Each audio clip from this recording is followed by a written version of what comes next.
As an actor, I'm a very lucky man. I get to create a character, and while this usually only lasts a short time, the impact of that character can continue on. For example, in the movie Stand and Deliver, I had the honor of playing the real-life story of a math teacher by the name of Jaime Escalante.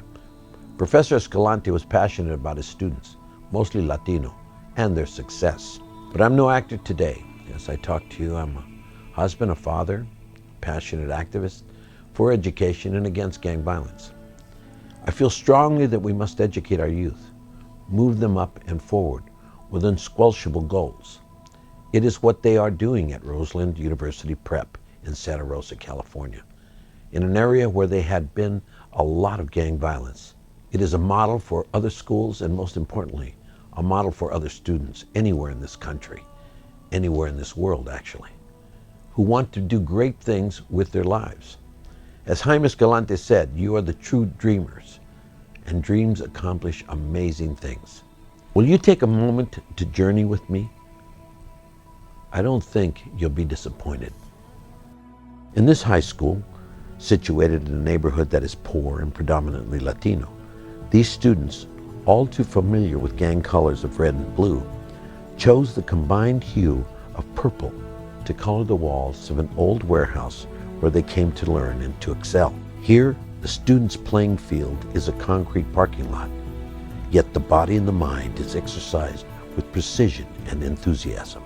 Here, students move on to college at numbers astoundingly higher than their counterparts in traditional schools, where the annual household income is 3 times higher. Here, students cope with immigration issues, language barriers, and personal battles, but never leave the battlefield hopeless. Here, students have found teachers who become family, who stand by them, pick them up, nurture them, love them, and watch them thrive and grow into successful professionals. While Anne Sullivan opened up the world to Helen Keller with her hands, Roseland University Prep opens up the world to their students with Cesar Chavez's simple mantra, Si se puede.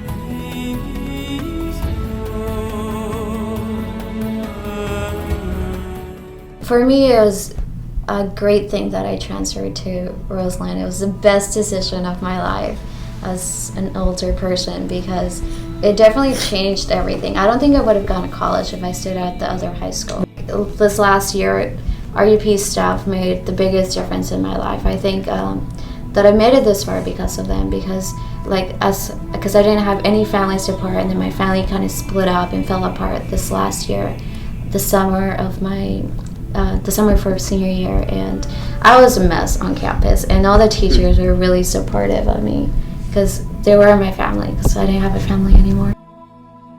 One of our students had been murdered by a family member. It was after the end of the school year, so there was no school. By the next morning at 7:30 a.m., when I pulled up into the parking lot here, you just knew to come here. And the students were sitting out in front waiting for someone to come and open the door. The students knew this is where they could come, and there would be people here to help them. I believe the reason why students came to the school is because when something tragic happens, you go to your parents. That's because they're your support group.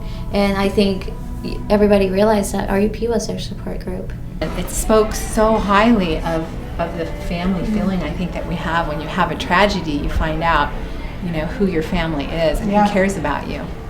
And this is the place they all came.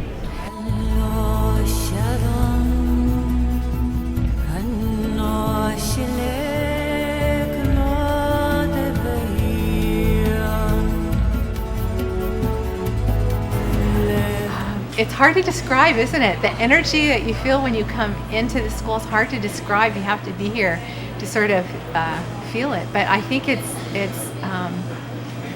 hope. We started this school because our students weren't graduating, and the few of them who did graduate, they were not prepared to go on to college or post-secondary training. And these are kids I'd known since kindergarten. And they had names, and it was personal to me. So there was no excuse. That was not okay. And so we thought we'd try something different here. This is a model that definitely could be duplicated, and I think could be taken anywhere. because it's about people believing in students no matter what their situation is, no matter what their background or circumstances are, and having high expectations, supporting students while you're challenging them, and also believing them and having the attitude that whatever it takes, we will do. The students will do what it takes and we will do what it takes. And that partnership, you just can't go wrong. Roseland University Prep does say no to one thing: feel-good solutions to a huge problem that does not feel good at all. It doesn't offer platitudes. They do not feel that we can close the achievement gap with minority youth by wishing for the best. It's all about intense hard work, the gritty reality of trying harder. In Stand and Delivered, Escalante's kids scored so high on their AP Calculus exam that it was suspected that they were cheating. The kids were despondent when told they would have to take the entire exam over again. He gave them a moment of conciliation, saying, "Tomorrow you will prove you are the champs." Then it was back to reality as he said, "Start with chapter 1." And they did. And they won. Roseland is a determined place to make students who probably have never aspired to go to college because their families did not, to do that. And they are having that faculty and that administration and that board has been very clear in what their goals are. And the university has been able to work with them to bring them here. For us, more than anything else, they are good students. They are students that we hope it will be succeed and who will be proud alums of these institutions. And secondly, because that area is the most diverse area in Santa Rosa area, which is students who come from a variety of backgrounds, mostly Hispanic, but Eritreans and Ethiopians and others, and they are pioneers in their lives about how you become a successful American. They come from families who have not gone to college. The greatest indicator of success in college really is not SAT scores.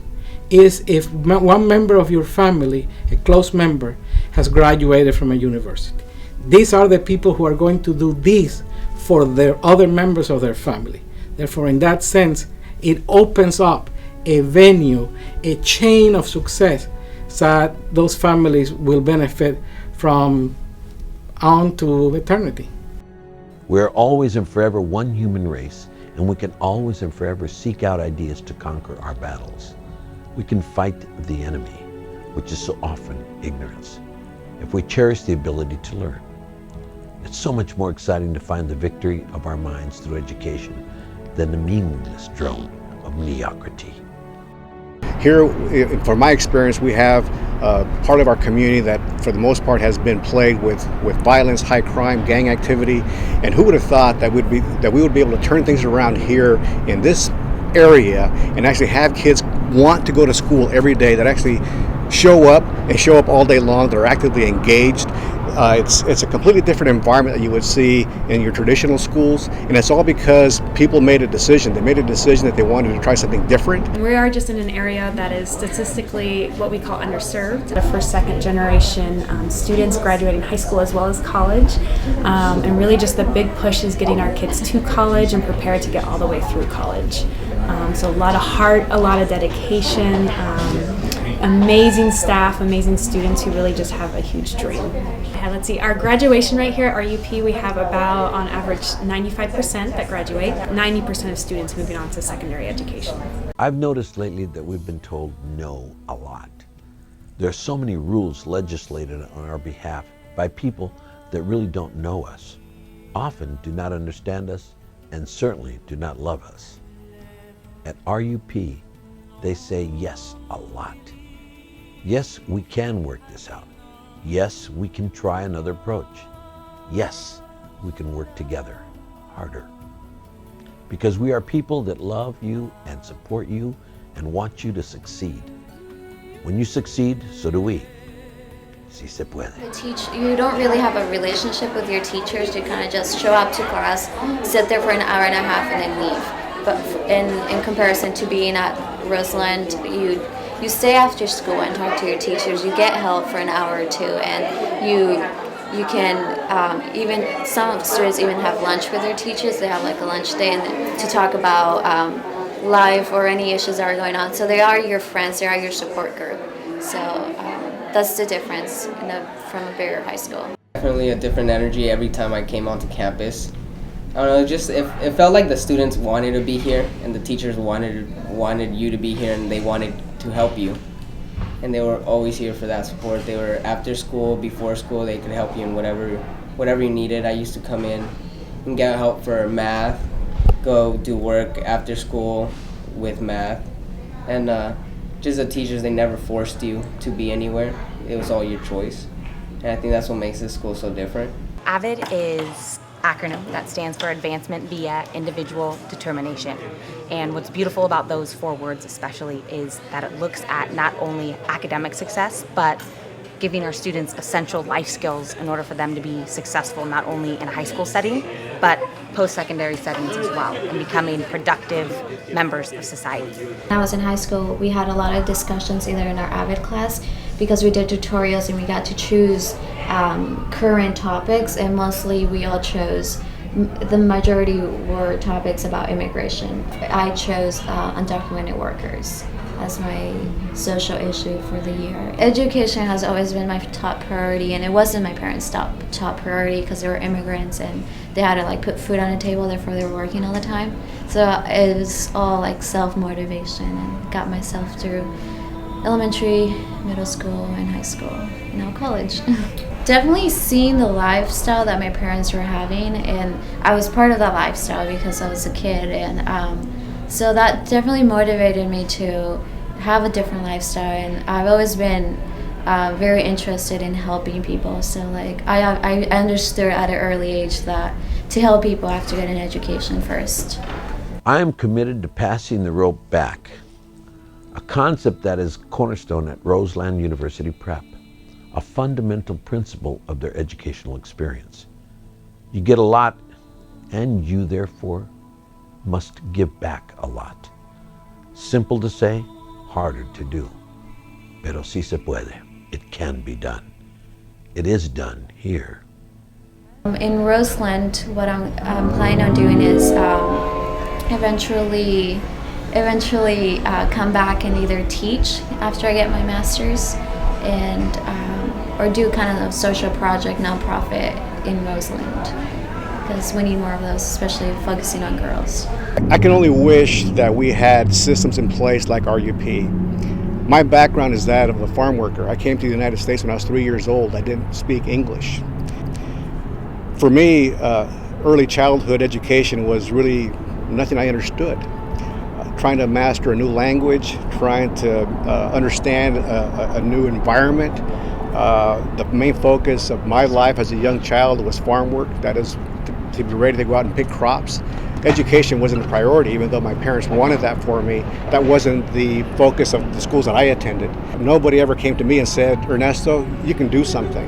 Working with my father out in the fields, and one day when I was, I believe, a senior in high school, he looked at me and he said, son, he says, you don't have to do this. And it was kind of like a little wake-up call for me. I said, what do you mean? He says, you don't have to do this. You don't have to be out here in the fields working from dark to dark. Go to school, stay in school, do whatever you want, but don't do this. It'll kill you.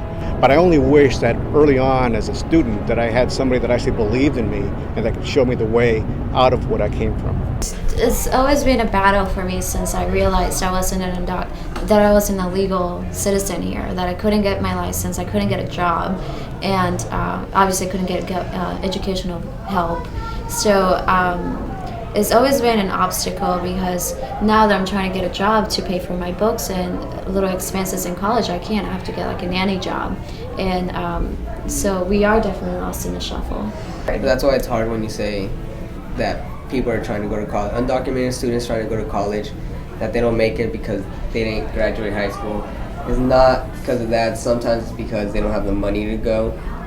And everybody else say it's so easy to just get FAFSA, but the thing that they don't understand is that all these things that the government helps you with, that's not available for any undocumented students. So You're risking the possibility of getting deported yourself.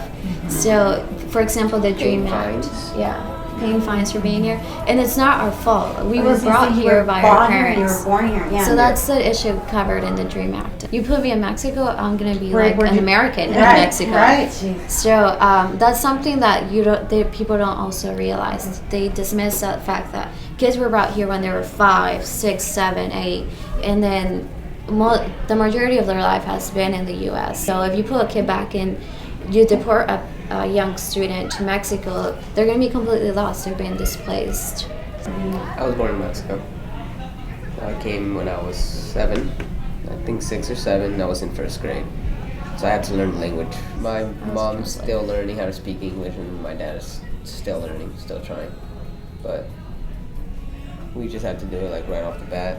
I found myself as a graduate when I was volunteering at the Head Start over on the Shepherd site. There's a preschool, and I was volunteering there for my social issue as a senior. And because the majority of the kids are Hispanic, and their parents are either immigrants or kids from immigrants, and I did that for like 2 months. I volunteered for 2 months, and older kids would come pick up their little siblings, and I found myself telling the older kids, go to REP, because I don't know, in my experience being at REP for 3 years, I feel like everybody needs to go here to go to college, because it has to be a group effort to change the reality in Roseland or in any community that's... And that's what you're feeling too, I take it, Eric.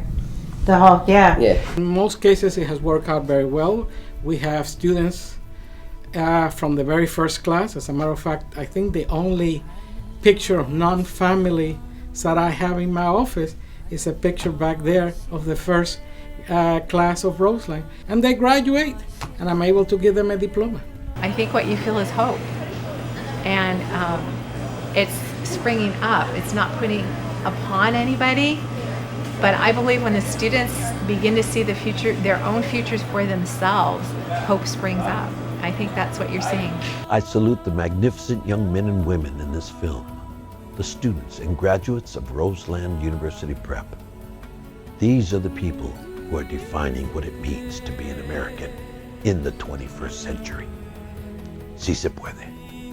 Lo más importante es tener las ganas de que sí se puede obtener un título universitario y comenzar una carrera personal y familiar y de comunidad que tendrá gran éxito por muchos, muchos años.